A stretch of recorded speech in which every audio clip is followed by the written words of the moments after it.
Hi everybody, it's August 23rd. It is the feast of Saint Rose of Lima. She was a Peruvian mystic of the 17th century, and she was born Isabel Flores y de Oliva, but because of her radiant beauty as an infant, she was given the name of Rose. Now, Rose was a third order Dominican.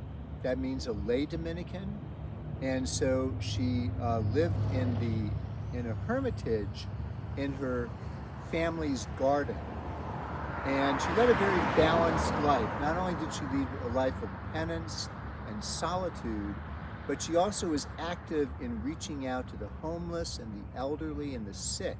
She had a real heart for them. But she also had a real thirst for evangelization.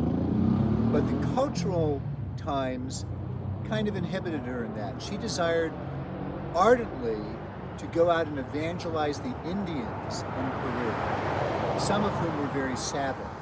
In fact, she said, if I were not a woman, I would devote myself entirely to the evangelization of the Indians.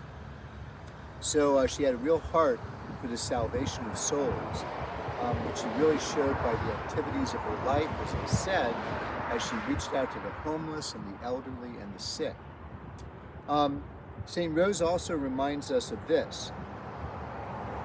She said, let all men and women know that grace comes after tribulation. Let them know that without the burden of afflictions, it is impossible to reach the height of grace. This is the only true stairway to paradise, and without the cross, they can find no road to climb to heaven. So you all know the famous song by Led Zeppelin, Stairway to Heaven? Well, St. Rose of Lima must have known it too. She just tells us about how to get there.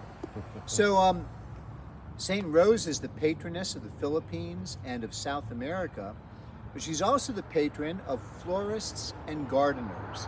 And so here we are, some of the beautiful flowers here at our church.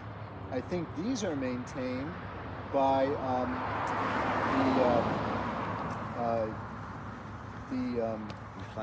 Mary Ann and John McCloskey. McCloskey? Yes. Okay. Mary Ann and John and their children, John and Emily, maintain these beautiful flowers here. So what's happening in our church this week? Friday night is our next litanic. It is hosted by Donna and Steve Rashke. All are invited to come, 6:30 Friday night at their house. We'll have Mass, bring a dish to share, and we'll have food and fellowship. Great way to get to know members of the parish family, especially if you're new. Check out the bulletin to find out how to get directions to the Rashke home on Friday night.